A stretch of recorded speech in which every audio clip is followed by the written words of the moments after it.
O que acontece quando você é uma empresa multibilionária que decide finalmente fazer uma adaptação de uma das maiores sagas de fantasia de todos os tempos? Bom, isso aconteceu quando a Amazon decidiu fazer a sua adaptação de A Roda do Tempo. Uma adaptação dos livros, dos maravilhosos livros de Robert Jordan, que são muito famosos lá fora, principalmente nos Estados Unidos, e de um tempo pra cá tem ganhando muita popularidade aqui no Brasil. Bom, o Fantasy Nerd aqui fez uma coisa maluca. Eu peguei a primeira temporada inteira, reassisti, entendi mais coisas do lore e tô aqui para fazer um review bem interessante para falar se essa primeira temporada funcionou como uma adaptação dessa série, sim ou não. Bom, vamos lá. Primeiramente eu gostaria de dizer que sim, eu tenho aqui o livro O Olho do Mundo, o primeiro livro da saga, mas eu não li completamente, né? Não li completamente, eu lembro que teve um tempo atrás que eu li, no máximo até uma das páginas 200 e tal, que em algum outro livro poderia ser muito, mas nesse calhamaço aqui de 800 páginas, eu ainda tô bem no começo. Mas, o que acontece? Eu assisti a série da primeira vez, lá na época, em 2021, quando a temporada lançou, e eu achei que era meio confuso, eu não sei se eu tinha gostado muito naquela época.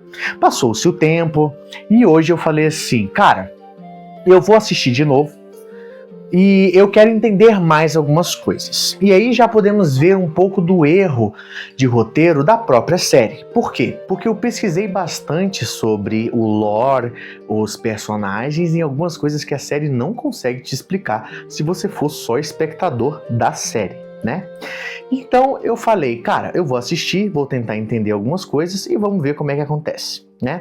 Primeiramente eu vou falar das coisas que eu gostei.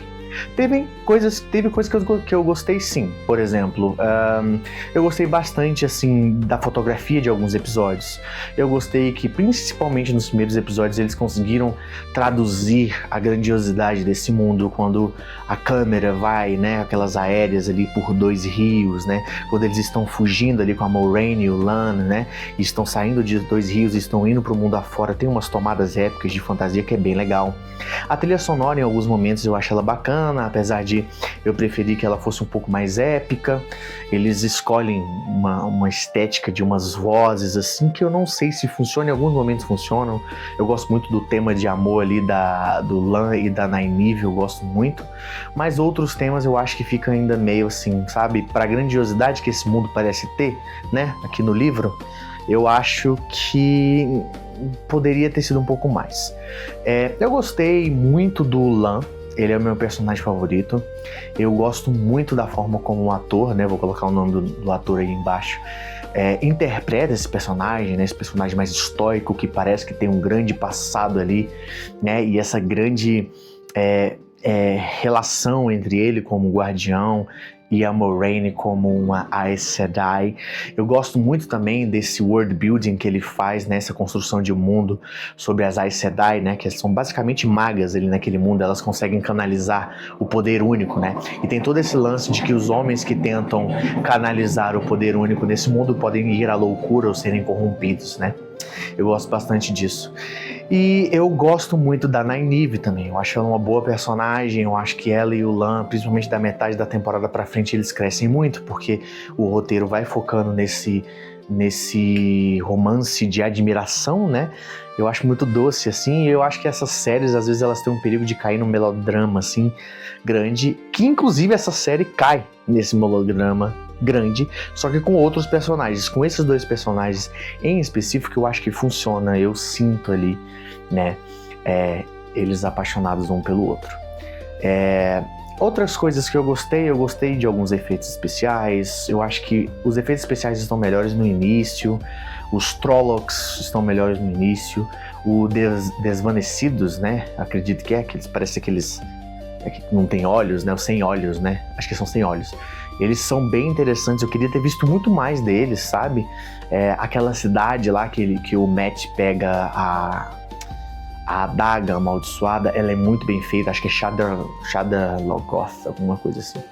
Ele pega aquela adaga amaldiçoada, é muito bacana, eu gostei bastante. Mas a série tem um problema pra mim, que ele é um problema gigantesco, e quando eu cheguei no final da primeira temporada, eu olhei assim, eu falei, cara, esse foi o pior erro e uma das piores decisões de adaptação que eu já vi. Primeiramente porque eu não li o livro inteiro, mas o pouquinho que eu li já deu pra ver a diferença, principalmente num personagemzinho chamado Rand al'Thor.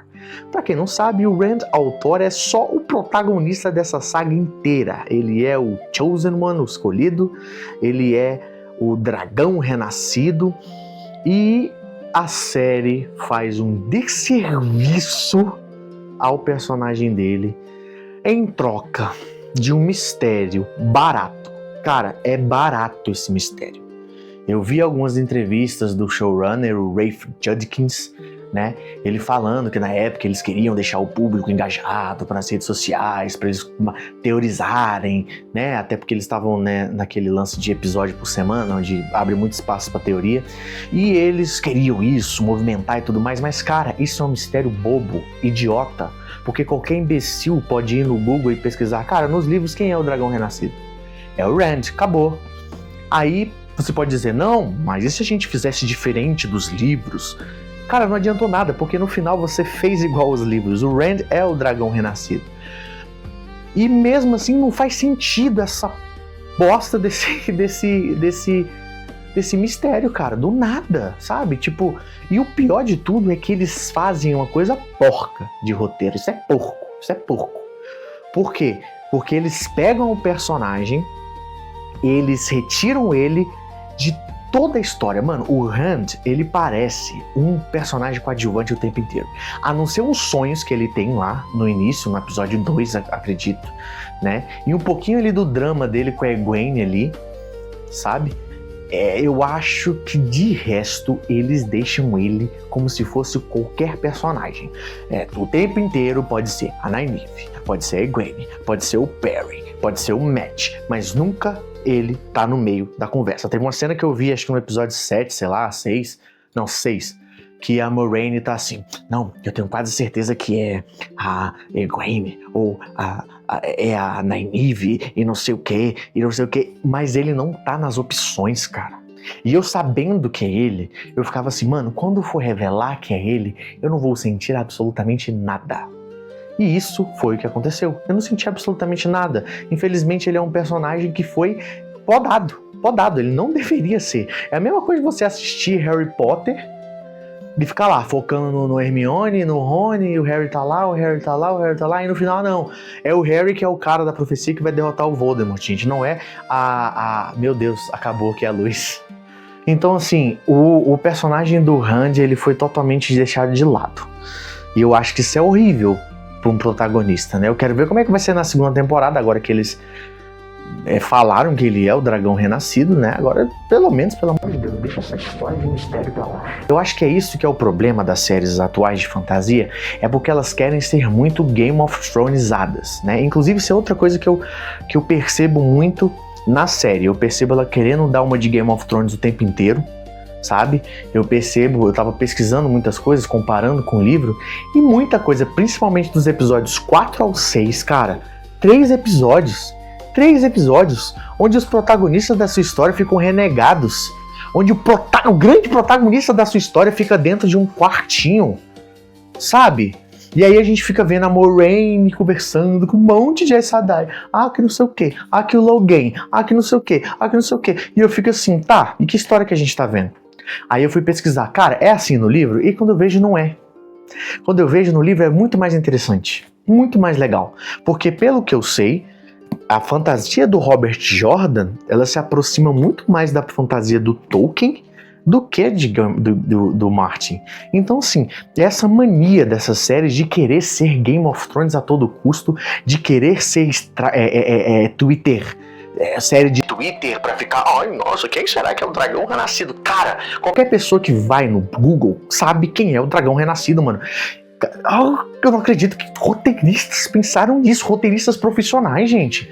Pelo amor de Deus, gente. E pelo que eu pesquisei, aqui as coisas são muito melhores, mais bem desenvolvidas, o mundo é mais interessante, é mais bem explicado, sabe? Eles tinham a faca e o queijo na mão. Por quê?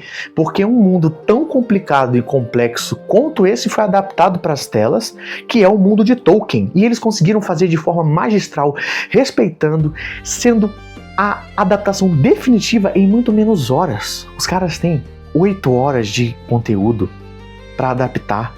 Eu sei que ainda não consegue adaptar as 800 páginas, mas consegue de um jeito que é bom, sabe? E aí você vê que a maioria dos problemas da série é por conta de coisas de moda, de modinha, de querer, sabe? Que as pessoas fiquem tweetando, ou que pareça com Game of Thrones, né? Eu vou ver. Eu vou assistir a segunda temporada, eu vou assistir a terceira temporada, eu vou fazer um vídeo para cada temporada aqui. Mas até agora, a primeira temporada é uma série bem regular de fantasia, com alguns momentos legais. Se tem um momento massa, que eu acabei de lembrar, é o início, acho que do episódio 7, que a gente vê uma moça grávida lutando no meio de uma guerra na neve. Essa é a melhor cena da temporada inteira. Eu falei, cara, eu queria que tivesse muito mais disso. Tem ali momentos interessantes dos outros personagens. Eu acho que dos meninos, o Perrin é um dos mais interessantes. Tem o lance dele com o lobo, só que aí a série cai na novela, porque coloca ele num triângulo amoroso com a Egwene e o Hunt. Aí eu vou pesquisar se tem isso no livro, não tem. Aí eu já olho, ai meu Deus do céu. Por quê, cara? Por que você não fica já satisfeito com um romance que tá funcionando, que é o Lan e a Nynaeve, gente? Pelo amor de Deus. Mas agora também fazendo uma crítica para os atores, eu acho que tá todo mundo bem legal. Eu fiquei sabendo que teve um problema com o ator do Matt, ninguém sabe o que aconteceu. Deu um problemaço pra narrativa, né? Porque simplesmente um personagem ficou pra fora. Enfim, né? Eu vou assistir as outras temporadas. Eu sei que provavelmente muita coisa que eu reclamei aqui nesse vídeo não vai melhorar, porque eu sei que a série foi cancelada na terceira temporada. Então, se foi cancelada tem algum motivo. Mas vamos ver, né? Vamos ver o que vai acontecer. É bom que eu traga aqui pra vocês no Fantasy Nerd, né? E é isso. Ó, se teve uma coisa que eu aprendi como escritor de fantasia, sim, se você está aqui e não sabe, eu sou escritor de fantasia e eu escrevi esse livro aqui, ó, As Crônicas de Grimmin, A Jornada para Elfcorn, é o primeiro livro de uma saga que vão ter 4 livros, ó, tá fazendo sucesso, a gente tá vendendo aí a rodo, a primeira tiragem foi embora em menos de uma semana. E a gente já tá indo atrás já da segunda tiragem, que vai ser muito maior. Sou escritor independente, então isso aqui é totalmente eu e um pouquinho minha mãe trabalhando. Então, se você gosta de uma fantasia que também tem um mundo vasto e que tem um protagonista escolhido entre a graça e a destruição, você vai gostar muito de Grimmin.